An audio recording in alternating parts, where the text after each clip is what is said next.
Hey, thanks for watching 4Color Commentary. I'm Mark Allen, and I have another affordable first for you today. And this affordable first, let me preface this by saying I was always a big fan of the Marvel Comics 2 universe.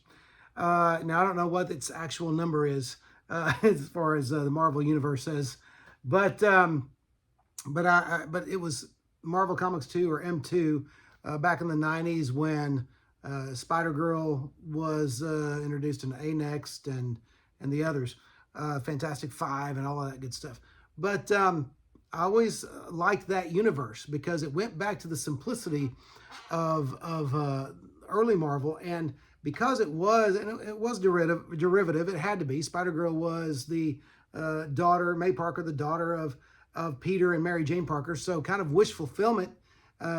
For some fanboys, what if, which is started as a what if story, what if Peter and Mary Jane got married, had a kid, and what would that kid have powers? Okay, but anyway, so I always liked the lightness, but you know, lightness of the universe didn't mean it didn't have its share of superhero action. It always did.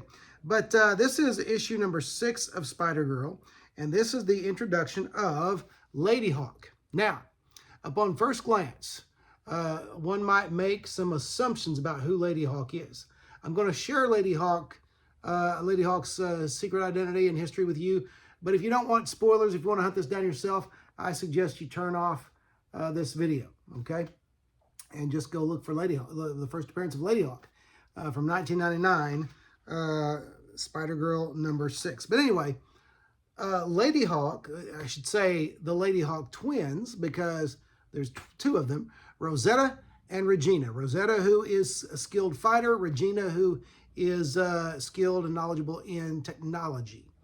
And so both of them come into play here, of course. Rosetta being the more skilled fighter. She, I would imagine, it's been a few years since I first read it, but takes the lead in fighting and the physical stuff and the physical hand-to-hand combat stuff.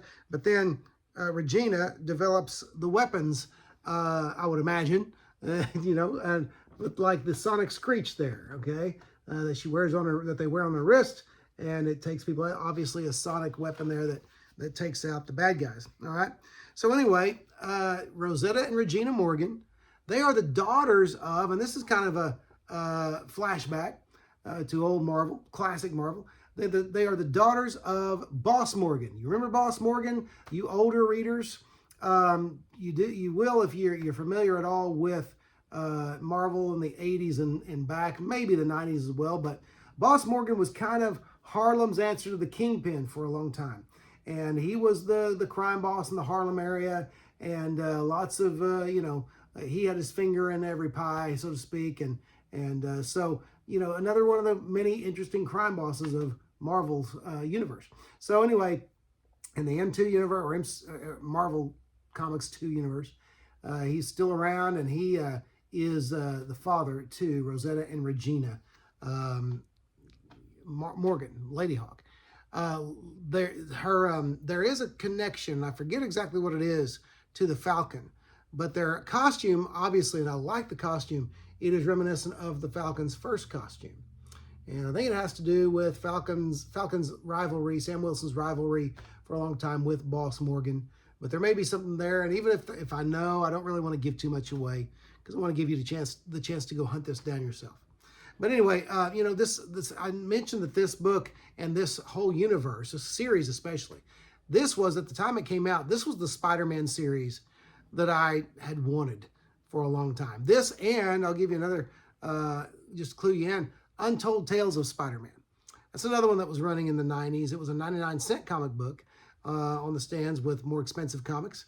And it was a great book, too. It was fun. It was Spidey the way he was meant to be. Well, Spider-Girl in this, most of this run was Spidey the way he was meant to be.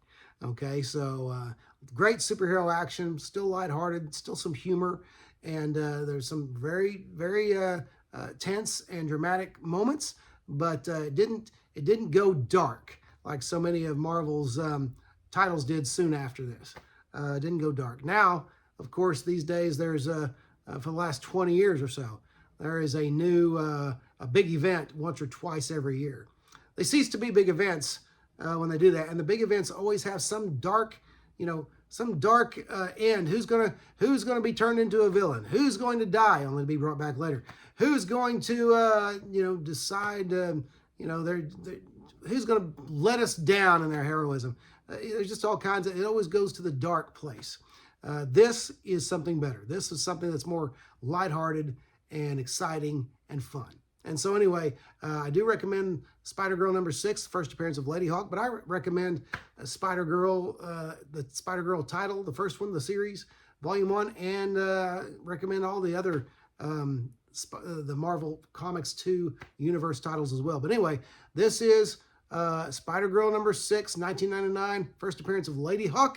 It is an affordable first, and I suggest you go out there and find it. And thanks for watching 4-Color Commentary. We'll see you next video.